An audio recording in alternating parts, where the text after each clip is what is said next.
Hey, welcome. My name's James Wormold. I'm a writer here at Europa Science, publisher of Electro-Optics. Today we're going to be discussing 6 of the shortlisted entries to the inaugural Photonics Frontiers Award, celebrating some of the most innovative and groundbreaking real-world applications of photonics technology. I'm going to share my screen to take you through and say, I'm sure everyone listening is already schooled up on the 18 shortlisted entries, but if not, head over to electrooptics.com after this webcast, of course, to read our coverage for more insights. And at this stage, I'd like to give a special thanks to our judging panel, Antonio Castello, Technology Manager at EPIC, Alison McLeod, Director of Photonics Scotland, Chris Yates, President of the EMVA, John Gherkin, Professor of Biophysics at the University of Durham, John Lincoln, Chief Executive of the Photonics Leadership Group, and Miles Paget, Royal Society Research Professor at the University of Glasgow. Thank you for taking the time out of your schedule to give each one of the amazing, incredible entries we've received the time and consideration that they deserved. Last week, Europa Science CEO Warren Clark spoke to the shortlisted entrants in the biophotonics and healthcare applications and laser technologies and applications categories, where we learned about, amongst others, eye-safe spectroscopy being used to detect traumatic brain injuries and creative beam shaping for EV welding. Tomorrow, we've got another panel discussion where our COO, Mark Elliott, will talk to entrants in the photonics and optical sensors, spectroscopy, and environmental monitoring and sustainability categories. That will feature a mixed reality holography platform, a silicon photonics optical gyroscope for inertial navigation systems, and how to reduce food waste with multispectral sensing, to name a few. To hear last week's discussion and or register for tomorrow's, head to electrooptics.com/webcasts, where the 3 recordings as well as all our other panel discussion content will be available to download or stream for 12 months. But back here in the present day, in this, the second Frontiers Award panel discussion, we'll be focusing on the imaging technologies category, sponsored by Chroma Technology, and also the optical communications and networking technologies category. So without further ado, let me introduce our speakers and shortlisted entrants. We've got Ian Blash, Senior Director at Jabil, who will introduce the company's SWIR 3D laser line profile sensors, specifically developed for outdoor applications. Olivier Pinel, Deputy CTO at K Labs, will tell us about the Coranus project to build robust optical ground stations for low Earth orbit laser communications. Jos van Gisbergen, SABIC's Chief Scientist of Application Technology, will introduce SABIC's optical resin, developed to survive the extreme temperatures of the solder reflow process, which opens the door to injection molding and the mass manufacturing of micro-lens arrays. And David Cheskis, VP of Tri-Eye's Industrial Business Unit, will then discuss the company's lost cargo detection project, which uses SWIR imaging to reliably detect road debris. We'll also be joined by Brian Manning, Senior Application Scientist at Chroma Technologies. Brian enjoys both external client-side and internal developmental responsibilities at Chroma across all aspects of technical support, from making optical recommendations to assisting in the design of custom optics. But today, Brian will also use his experience to put some weighty and insightful questions to our nominees. Welcome, Brian. Thank you for having me.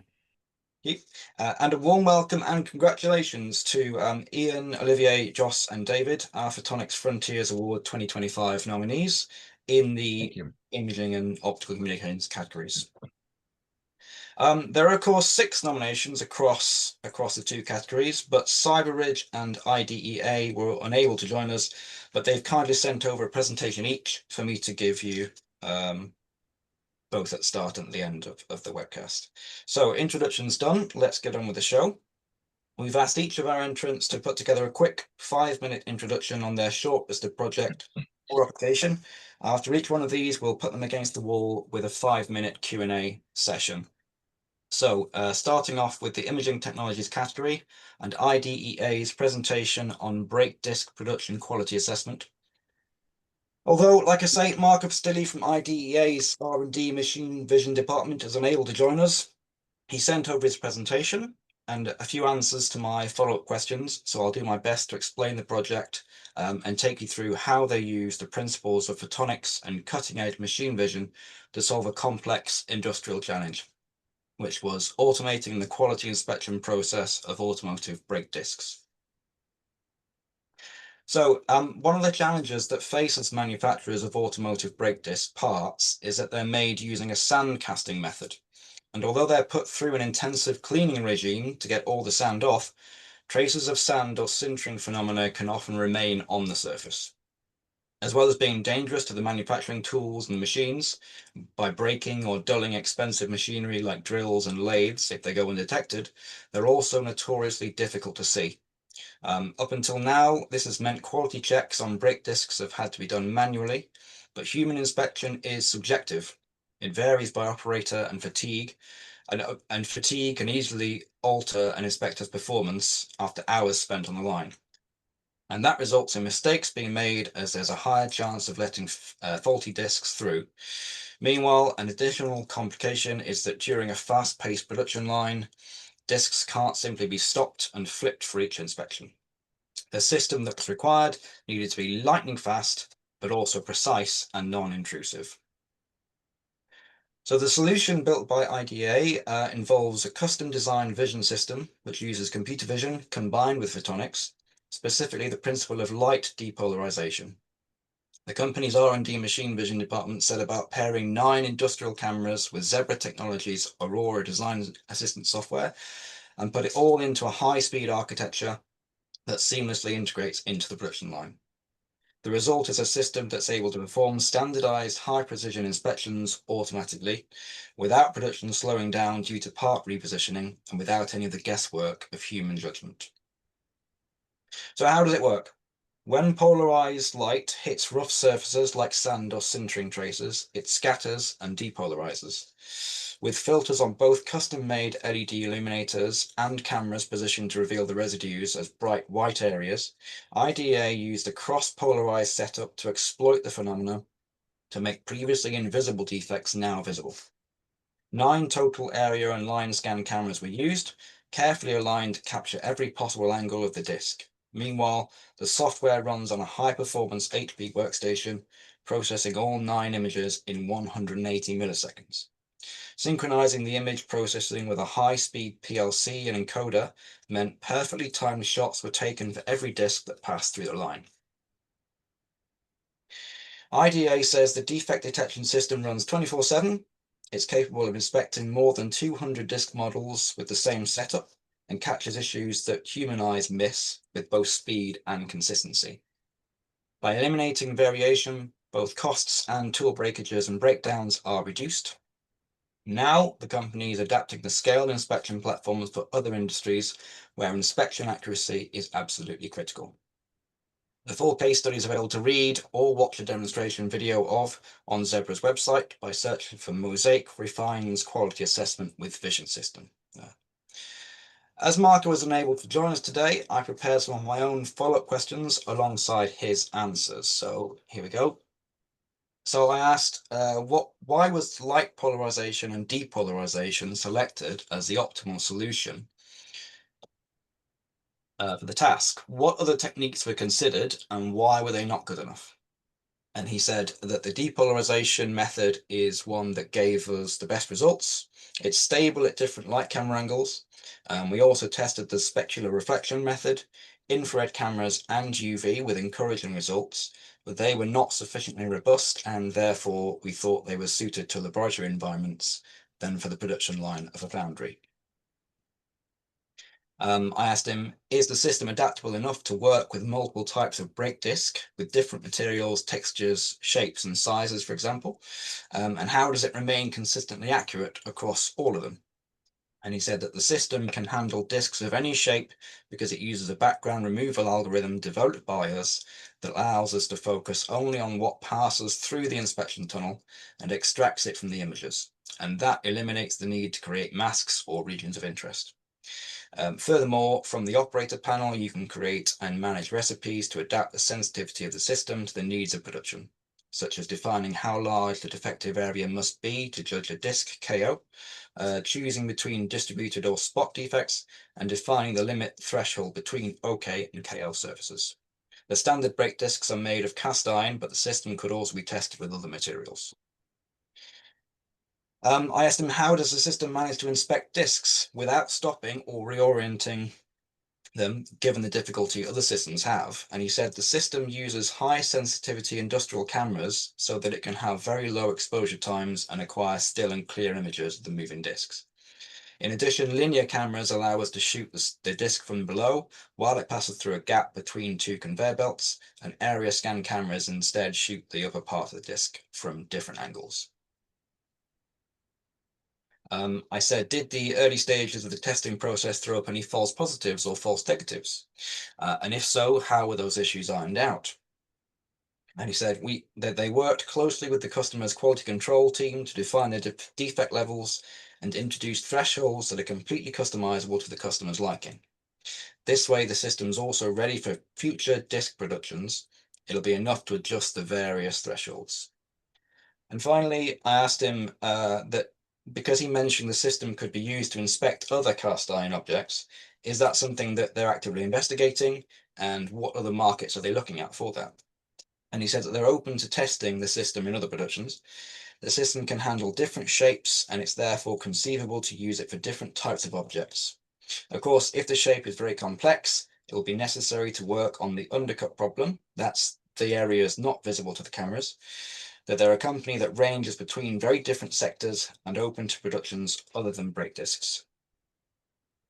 As I said, unfortunately, we can't take any live questions from Brian or the audience for IDEA on this at the moment, but Marco and IDEA have invited anyone exploring automation in quality control and facing similar challenges to reach out at the following addresses: info@ideaworld.it and info@mosaicworld.it.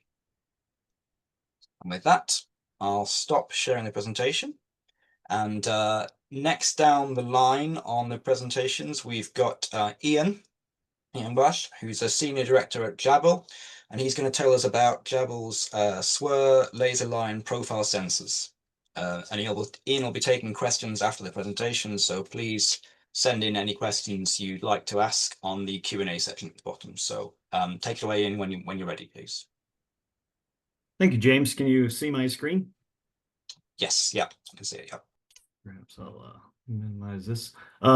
So first off, on behalf of Jabil, we want to thank James and David for hosting the webinar. And then we're very honored actually to make the shortlist for the Photonics Frontiers Award. And it's a pleasure to see the quality of the other companies, and we're very honored to be within that group. So with that, I'll jump into it. For those that don't know, Jabil is a global contract manufacturer that makes or manufactures products for other companies. About 3 or 4 years ago, we had several inbound customers asking for technologies or camera systems that could work outdoors. And the key on this is that they could work reliably and repeatably in outdoor applications. And we specifically focused in on 3D technologies. So as an example for using a door unlock, there were different technologies that were at the time being used, but unfortunately they didn't succeed because they were only maybe 95% efficient. And so if you can only get into your door 95% of the time, it fails. We had robotics that had to stop, robotic systems that had to stop because of sunlight glare off of buildings, or tractors in agriculture that had to stop moving in certain directions on the field because the sun was low.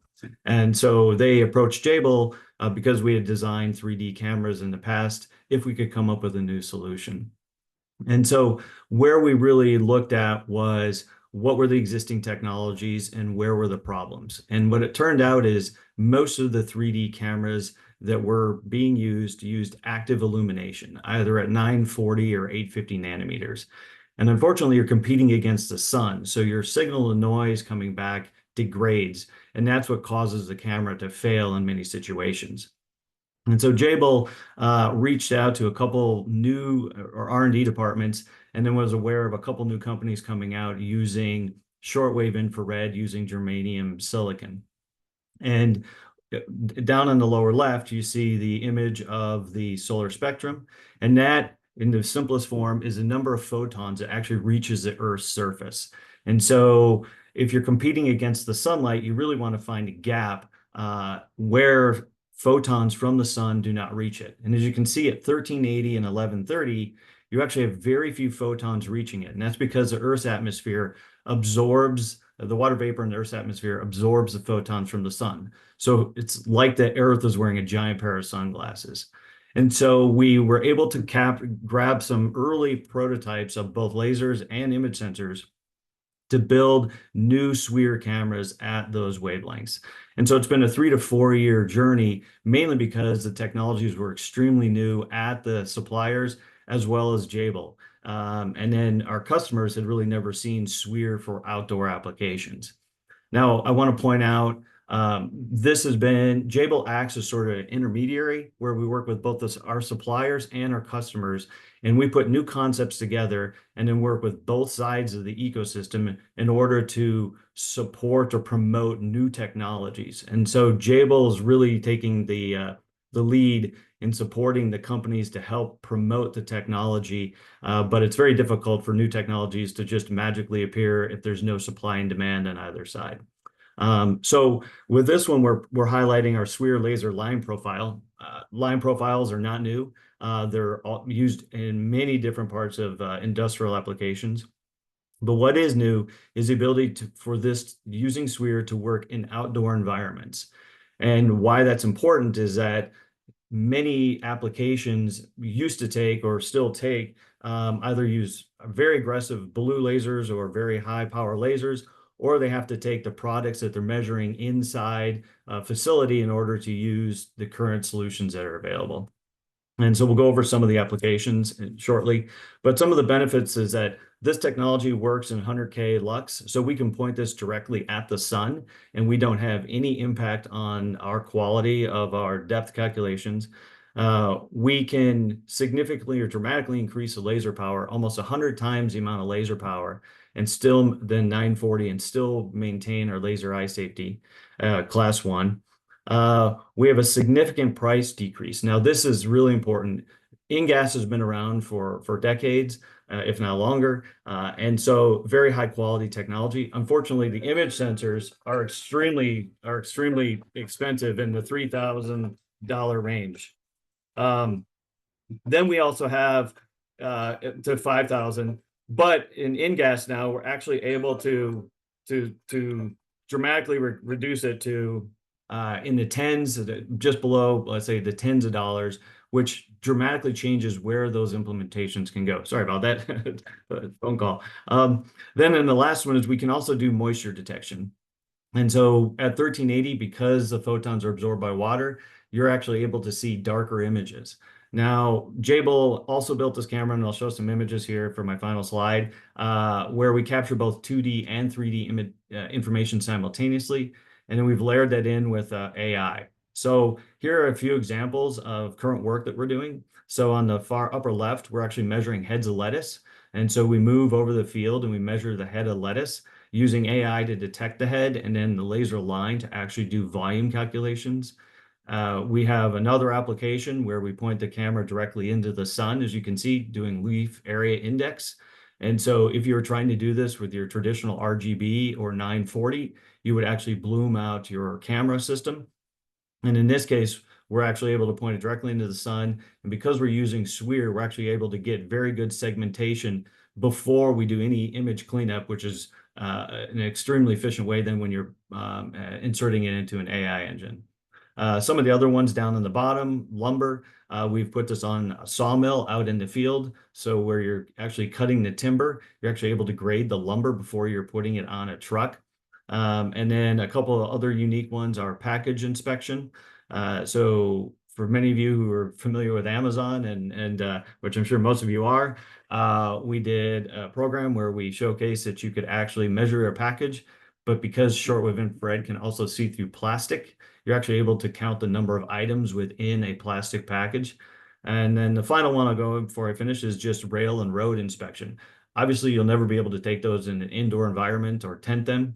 And so by using a shortwave, we're actually able to laser detection, we're actually able to mount it onto a train or a truck that moves on the rails and do rail inspection, monitoring the profile of the rail, or putting it on in front of a truck. And as you're moving through the roads, looking at divots, potholes or other types of defects in the road structure, you're actually able to detect that with a laser now that is safe because we're actually able to put 100x the laser power on. And so that one is actually more of a safety to the workers than the actual performance improvement. So just finish off saying shortwave infrared has got a lot of unique benefits.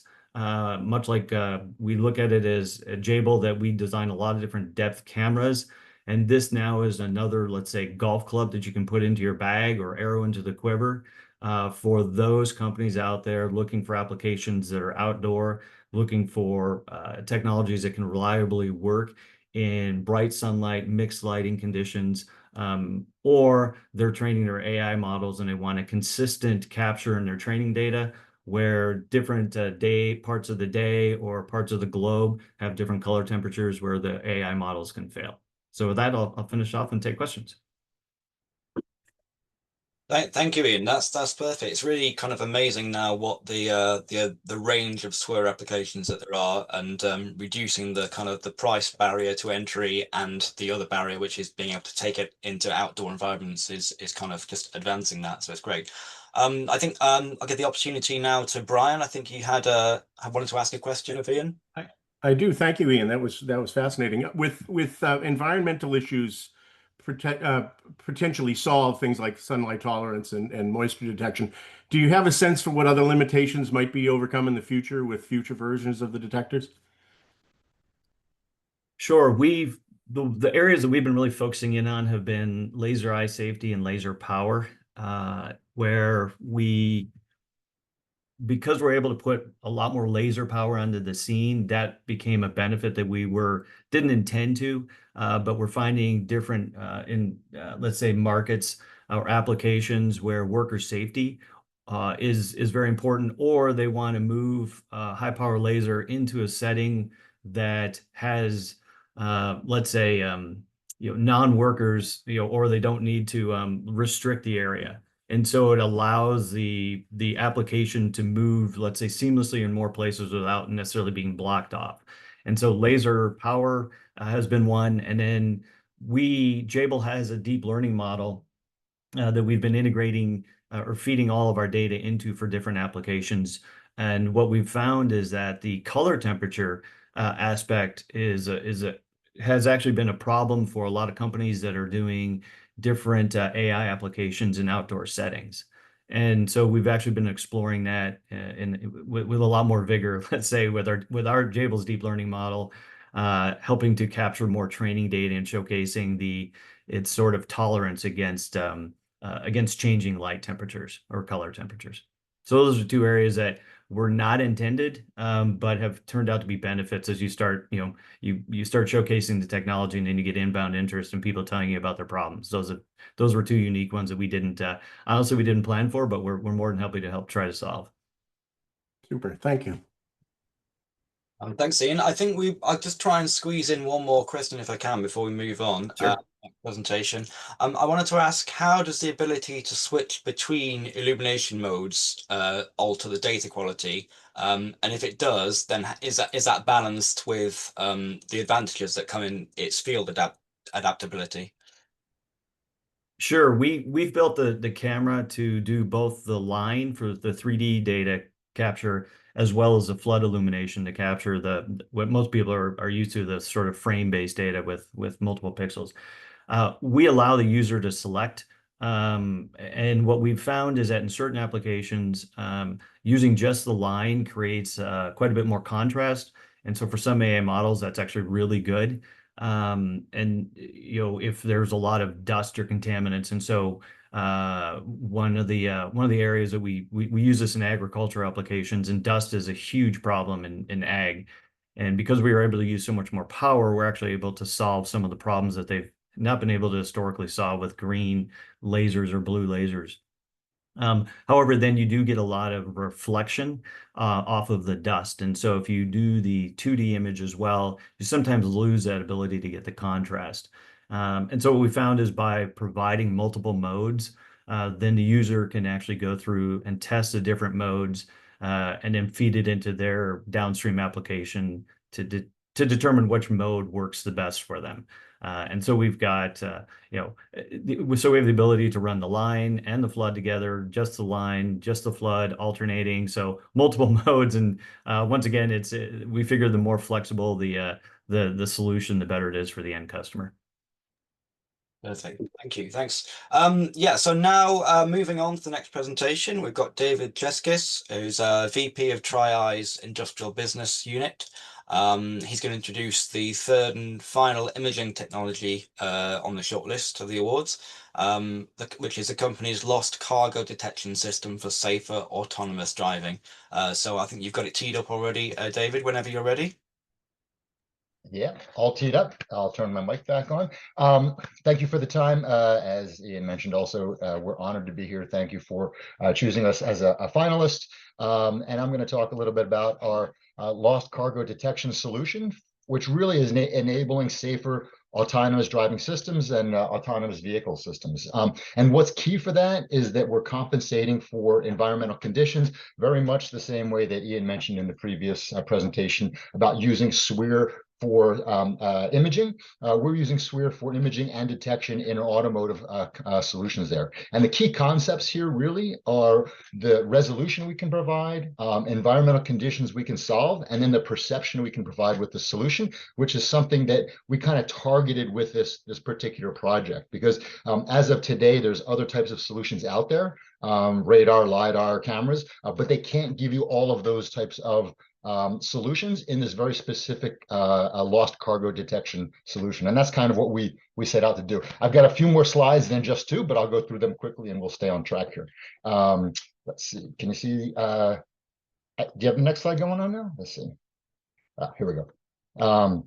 So just briefly here, what the challenge was for us in this particular solution here was the United States National Highway Transportation Safety Agency put out a call for a solution to accurately detecting objects at a long distance, which they define as up to 150 meters, at very, very high speeds. And what that's really important is that you can detect a lot of these different things. You can detect, as you see here, passengers, commercial vehicles, cyclists, motorists, pedestrians, all of those kinds of things can be done very, very well with existing solutions today. As I mentioned, cameras, radar, LiDAR, in the right environmental conditions. What you can't do is find an unknown object blocking the road in these different solutions, in these different conditions that exist in these corner cases for this system. And so what this call for a solution was really was for an emergency, automated emergency braking solution that will allow you to detect these small objects at the longer distances. And what we did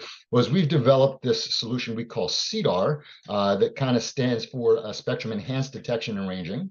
And it kind of uses the LiDAR approach, but also uses a 2D imaging to give you both high definition images and 3D depth mapping in a single modality. Operating in the shortwave infrared spectrum. And the photonics that we've developed is a solution that provides both the high definition SWIR image sensor, as well as a high performance, high speed, high power pulsed laser that allows you to effectively identify and detect these objects at long range in eye-safe operation in all of these different environmental conditions. So SEDAR enables the accurate object detection, which is the key to this solution, also and classification ranging, even in challenging lighting weather conditions such as rain, fog, sun glare, and nighttime driving, which these other modalities really can't address. And what this looks like, again, SEDAR is Spectrum Enhanced Detection and Ranging, combines the detection and ranging of a LiDAR system with the Spectrum Enhanced SWIR imaging. And what that gives you is a active sensing where the signal is based on the same approach by LiDAR. It's based on a laser reflected by the object. Because we're using SWIR at a very, very long wavelength, 1350 nanometers roughly, it's eye safe, allows high power illumination, a very, very long range with very, very high resolution, which, as it says there, gives you, higher signal to noise ratio, larger fields of view. And optimizing in this particular wavelength we've done so that we can optimize the signal to noise ratio even in these adverse conditions. And because of this, the reflected signals are less dependent on environmental conditions and all the scenario details. And again, because we're using this high definition SWIR image sensor, it gives us the ability to do what you see down there at the bottom, which is a 0.01 degree angular resolution, which is what is required to satisfy the lost cargo requirement. You can see the geometries that are required there. And if you look at the LiDAR system solutions today, which are typically the best at looking long range at different types of objects in different lighting and environmental conditions, they don't have this type of resolution, so they really can't give you this kind of visibility on a solution like that. So that's what we've developed, is the solution that combines 2D and 3D SWIR imaging and depth sensing so that you can solve this new requirement for the automated emergency braking solution. So that's what we've got. I just wanted to share with you some of the real results that we've demonstrated here. This is what this solution looks like. So again, in a typical scenario, you'll see a tire on the road at 150 meters, which you can't see in the visible camera solution at night with an oncoming car. But when you look at the CDAR solution, we break it into two different components there, the 2D vision and then the 3D depth sensing. You can see that all of those objects in the road there are visible in that same solution there. And even though they're not visible with the visible camera, and then the 3D, you can see the depth of each one of those. And this is kind of what that looks like in a video. So we capture this in real-time video. And again, this is what's fed back to the perception system in order for you to be able to see that person moving, those objects on the road in real time. And what you see on the right there is the visible camera solution. So I'm going to just summarize by saying the key takeaways. We're meeting the UN Lost Cargo Resolution Regulation R157, which is what the NTHSA system is based on. The key targets there were to detect lost cargo at 150 meters, use that data to classify the object as passable or not, ensure the detection is resilient to these environmental conditions, and guarantee that the classification is robust, consistent, and reliable. And the system we've developed, CDAR, outperforms all other sensing modalities, camera, radar, and LiDAR, and it's the only sensing modality that has the capability to provide the required performance to meet these conditions. And it offers an all-in-one solution with fully fused 2D and 3D data for use in all conditions that helps you to really improve your operational efficiency. We do have a white paper and a video available if you want to go and check out the links there. I think that's all that I have for you. So thank you very much for your time. Great, thank you, David. I think, yeah, as each kind of country by country starts to develop their own rules and laws around autonomous driving, this kind of extra kind of ability of technology will really help them through that, help them get used to it. I think, Brian, did you want to ask a question of David? Sure. David, how does integrating the SWIR and the 3D imaging impact the latency of the system compared to the typical traditional visual approaches? That's a great question, Brian. And what we've done is we've developed the CDAR system, which we don't have to integrate. Actually, the 3D depth information is calculated and captured at each pixel as we capture the 2D information. So rather than taking two different solutions, at a 3D depth map and a 2D image, and putting them together, aligning them in time and space, and then doing that detection and classification, we kind of turn it this way. Every pixel that we collect has depth information in it. So it's basically pre-fused data that gives you both the object detection, classification, and ranging. Excellent, thank you. So it actually speeds up the calculations. It makes it more efficient and makes it better. Yeah. Thank you very much. Thanks, David. Yeah, so another one of the questions I had here was if CDAR was specifically designed and developed for the automotive sector, but I think you covered that. You said you were asked to develop it. But the other half of that question was that can it be applied cross-sector, or are there any other sectors that you've planned to develop the technology for since? Yeah, no, for sure. This is a technology that's useful just about anywhere you can do LiDAR.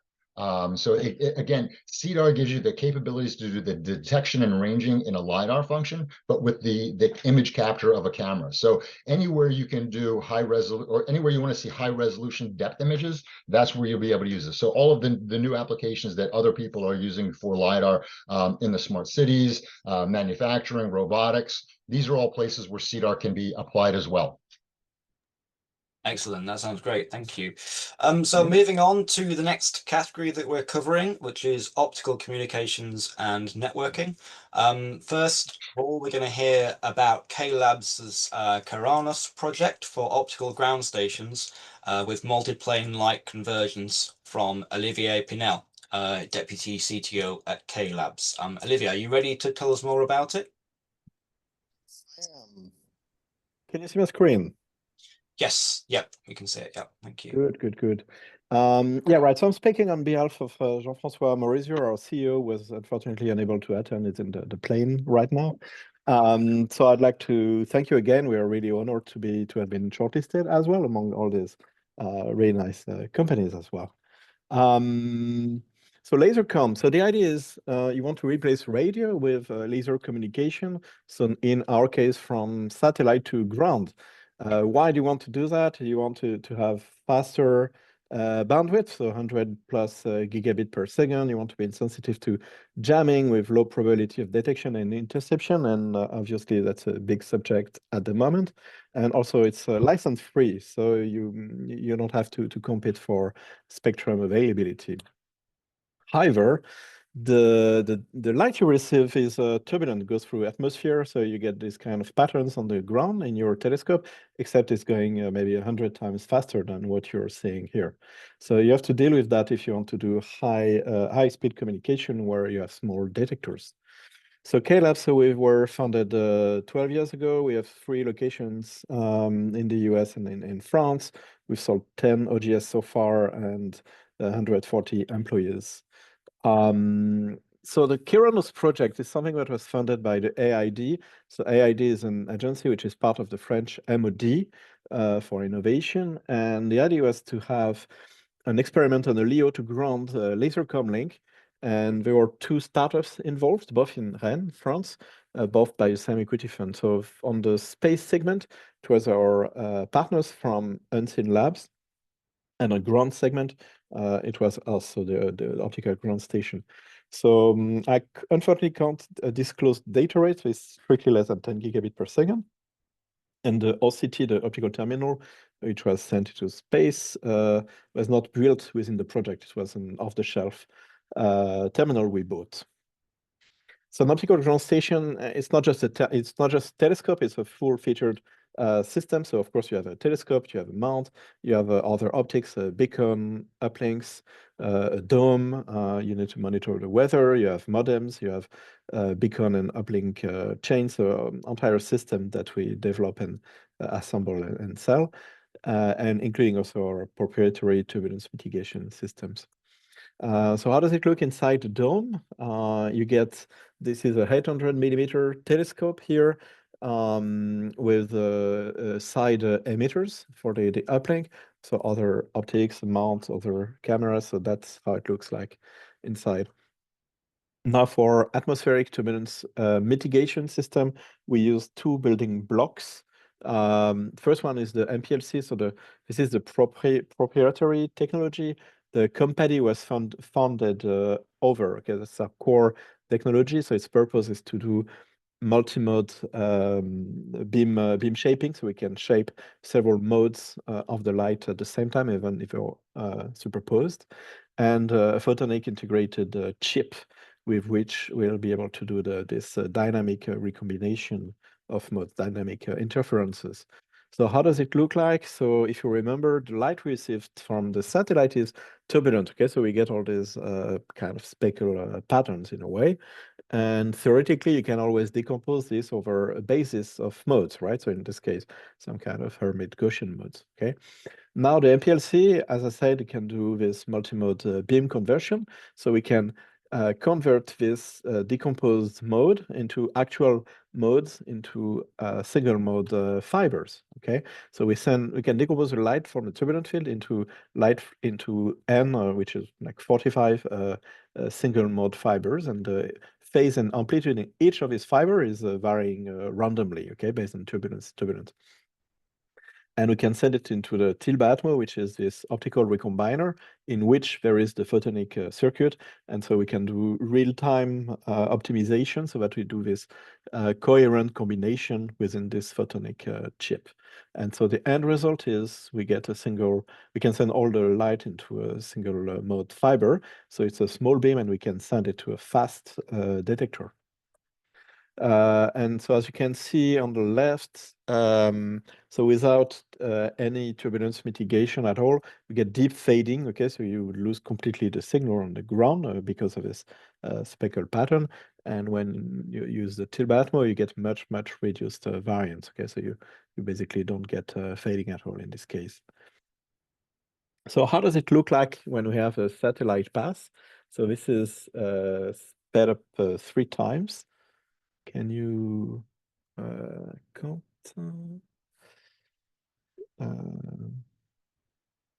Okay, I wanted to move forward. I don't know.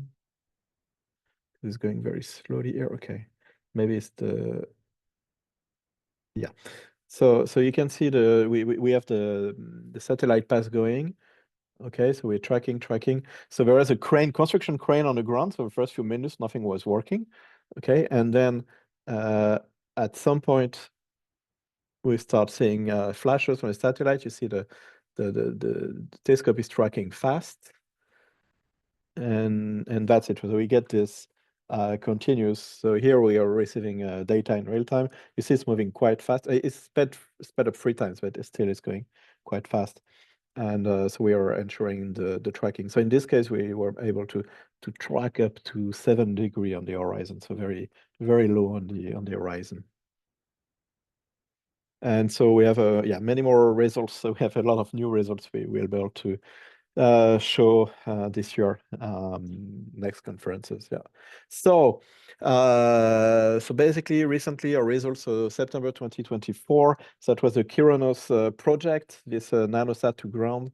In April, so a few months ago, with the commercial system we sold to SSC in Australia. We demonstrated a link with NorSat TD, which is another small sat. And in May, so it's very recent, was announced by our partner Kepler, and they demonstrated that we could exchange data with a bidirectional communication link with a Space Development Agency compatible terminal. So yeah, that was the last big news. And that's it. Great. Thank you, Olivier. Was there a question you want to put to Olivier Brian? Yes? Sure. At the risk of sounding somewhat naive, my question was, with the improvement in signal fidelity through atmospheric turbulence, does that create any compromises through other atmospheric conditions, dust, cloud cover, and so on? No, I don't think so. So cloud cover is an issue. I think that's something that people sometimes forget or want to forget. There's not much you can do about it, to be honest. So you have to accept that laser communication have a lot of they're great, but they don't work when you have a cloud. So you have to have a network with enough stations so that you can make use of it in all conditions. Yes. Thank you. Thanks, Brian. I also wanted to put a question, we've got a couple of more minutes left, about what it was like working with Unseen Labs and the French Defense Innovation Agency as collaborators on the project. Did that at all shape the sort of systems designed for military use? And how did that affect kind of the project? What kind of feedback did they kind of provide that aided the development as well? Right. So on technical side, I can't really disclose like what's specific related to military needs, obviously. But what I can tell is it was kind of an experiment on the MOD side. Okay, that's something new, this innovation agency. So the plan was to say, okay, can we do things quickly without like not calling the usual big players, these very big companies who take a lot of money to do things and take some time to do things. So how can we do things with many off-the-shelf components and assemble them together and launch them into space in what, 1 year, a couple of years, and get quick results? Yeah, so that was kind of an experiment on the French MOD side, because like in I guess most countries, that's not how they used to work usually. And just quickly, I think on the when you came to test the technology, how easy was it to test based on, or given the variability of atmospheric conditions? Was that something that you had to kind of wait or plan meticulously? You mean like the actual atmospheric conditions we got, or? Yes. Well, so we're based in Rennes, France, which is not the best place in the world to make this kind of optical experiments. There's a lot of clouds, so we have to take that into account. Now, as long as we get a clear line of sight, we get good results. Yeah, we are able to manage the atmosphere. Yeah. It will depend a lot, of course, on where you are in the world and what data rate you want to go. Yeah. Okay. Thanks, Olivier. So next, thank you. On the agenda, we've got Jos van Gisbergen, who's SABIC's Chief Scientist of Application Technology, and he'll tell us more about the optical resin that they're developing that can stand up to the high temperatures involved in mass manufacturing. So yeah, you've got it lined up. So whenever you're ready, Jos.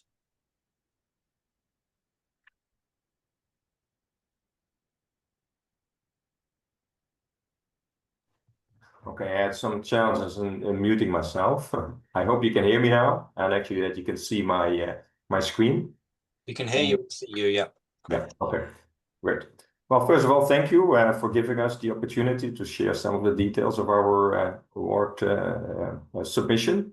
And also great to hear, let's say, the competition. Very interesting and also very different topics from definitely for a chemical engineer. But our project is about plastic multi-lens arrays. We've been working with Tyndall and Resolute Photonics and Dealer on this for the last 1.5 years. And various outcomes of this project have already been presented at OFC in 2024, as well as in 2025, very recently.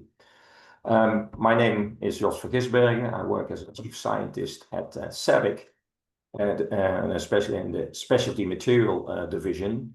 And SABIC is one of the biggest chemical companies in the world. It has about 30,000 employees globally, but also has a very innovative legacy, as you can see on the bottom right, with 11,000 patents assigned to us.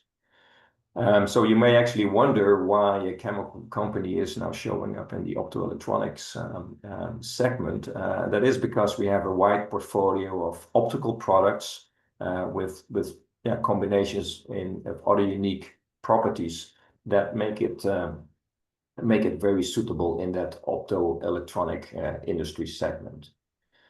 So what is the project about? A little bit of background. In data centers, currently pluggable transceivers are used quite often already to transfer the optical segment to the chip.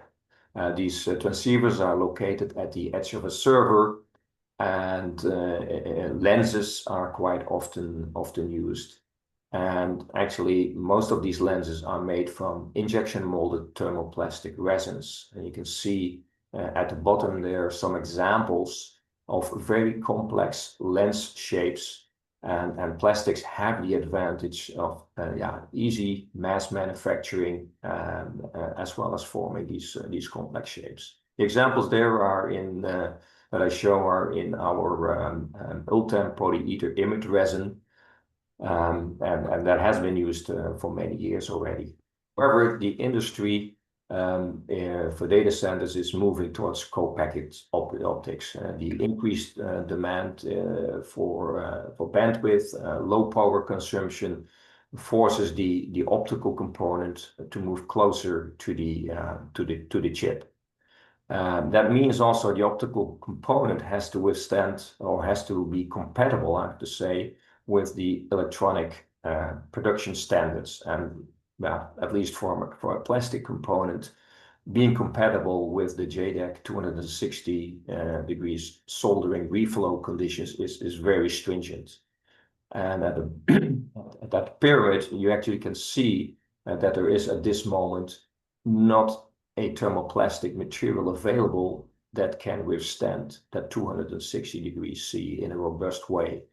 And therefore, actually, SABIC developed a new resin, a thermoplastic polyimide, that we commercialized under the trade name XTEM late last year.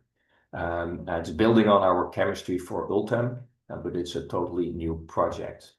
I'm not going to talk here a lot about all the chemical innovations and process chemistry innovations, because that probably would fit more in a new material award category.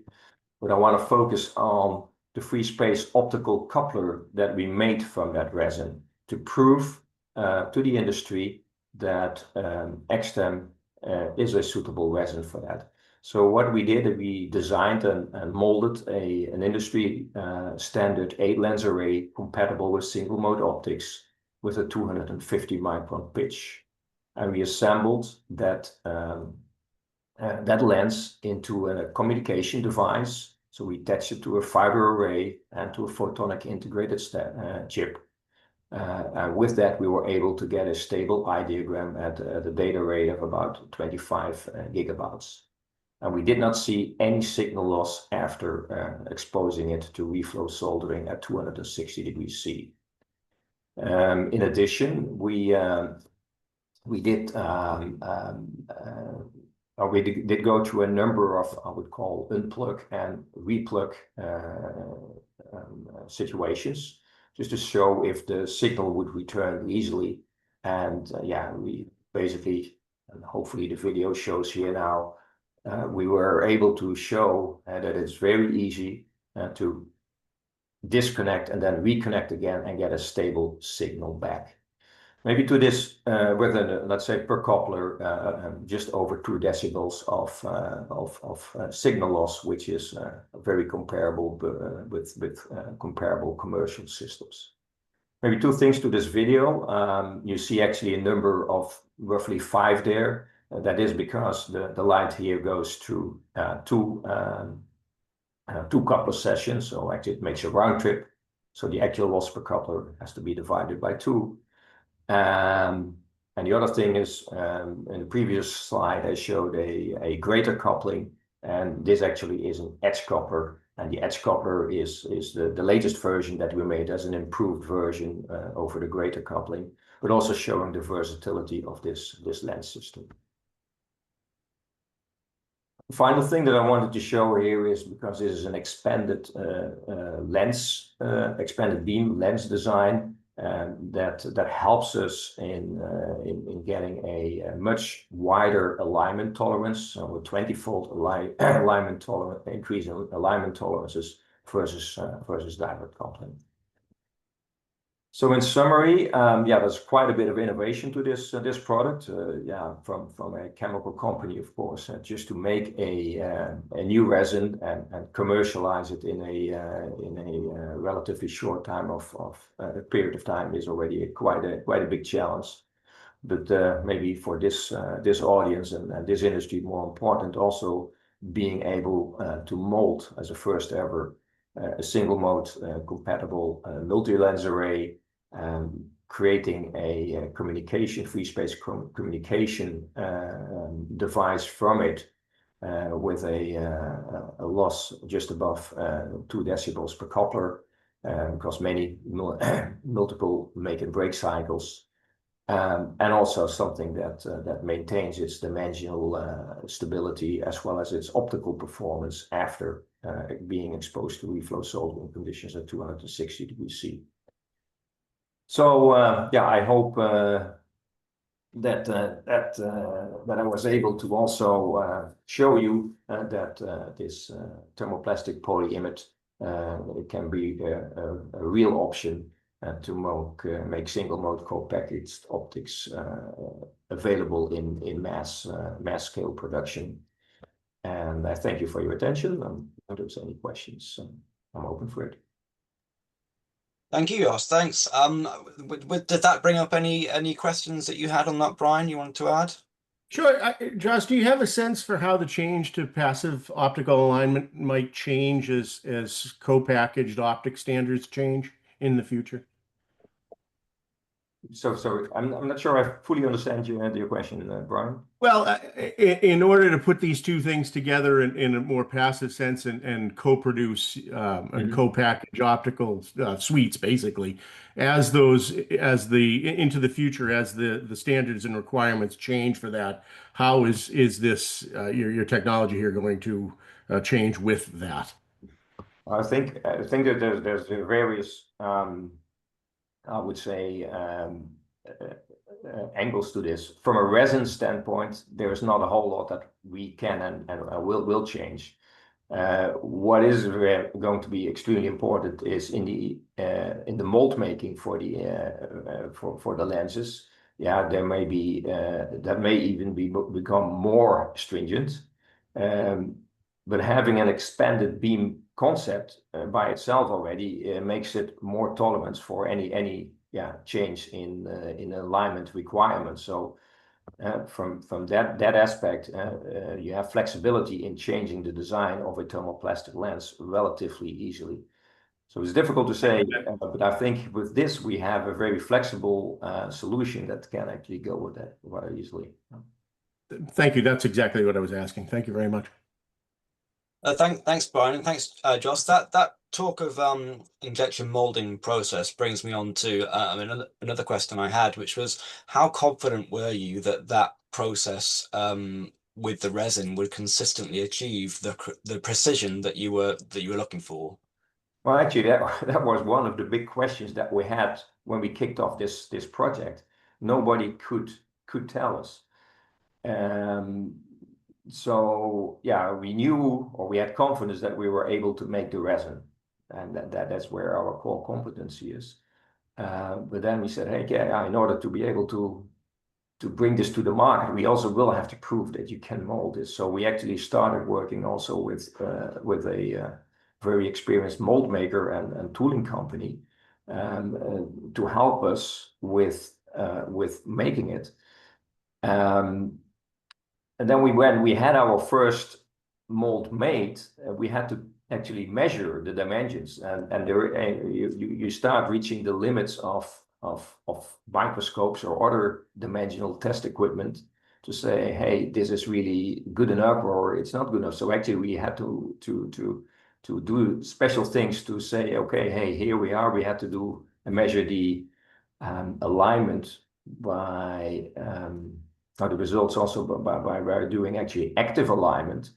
And through a combination of that, we actually could go to an iteration of the tool to make it more dimensionally precise. So we really had to prove that it could be done. So initially we had an hypothesis that needed to be validated that it could be done, and in the end here we were able to hook up all the lenses with the signal coming through in this demonstrator that you see on the screen right now. Right. Thank you. So it was a great kind of voyage of discovery as well, then. Yeah, it was not a guaranteed success up front. Great. So for the final presentation, which is for Cyberidge's photonic encryption technology, I'll share my screen again to give their presentation. Here we go. That should be okay. And yeah, so again, because Cyberidge aren't able to join us, unfortunately, we won't be able to answer any questions after the presentation. But Cyberidge describes its photonic encryption technology as a post-quantum harvest-resistant solution for data security. It's designed to make in-transit data completely inaccessible now and also well into the quantum future.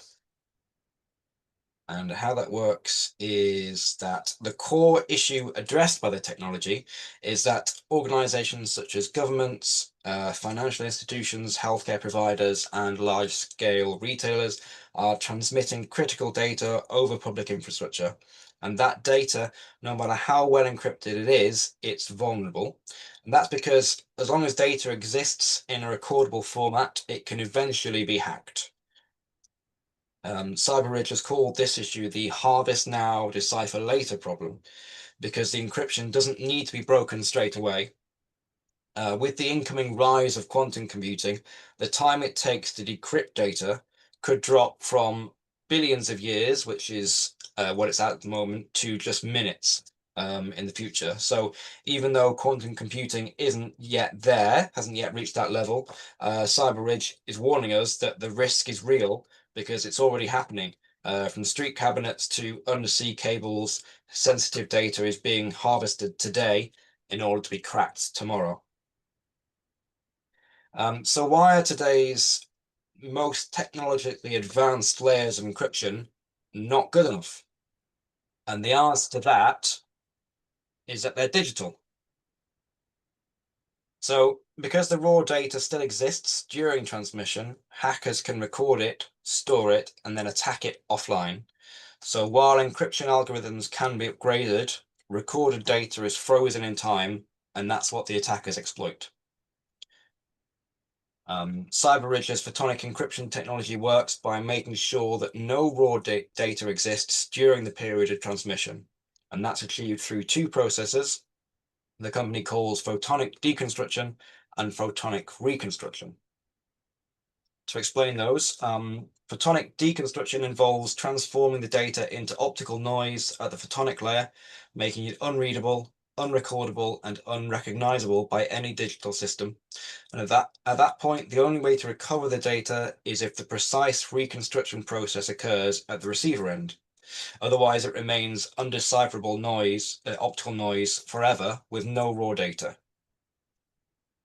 The system operates in full stealth mode, optically burying the data signal beneath noise levels and making it undetectable in both time and frequency. And that makes the traffic signal analysis or jamming almost impossible. These test results show that the photonic reconstruction process can only be successful and the signal be reconstructed when the exact CyberRidge optical key is used. Otherwise, incoherent detection results in nothing but undecipherable data. Now that's the theory, but what about real-life applications and deployment of it? Well, according to CyberRidge, having completed proof of concept projects with governmental and tier 1 commercial partners, the system's already production ready. It's rack mounted, low latency, and integrates with existing standards and infrastructure. So no change to protocols or network architecture are required. And having recently received a €10 million EU Horizon grant, the company's scaling rapidly. And CyberRidge's take-home is that no matter how powerful quantum or classical computers become in the future, there's no way to decode data that can't be recorded in the first place. And that's the end of the presentation. Unfortunately, as I say, CyberRidge aren't able to answer any questions as part of the discussion. But if you'd like to know more about photonic encryption, visit our website, electrooptics.com, to read the full details of the project there.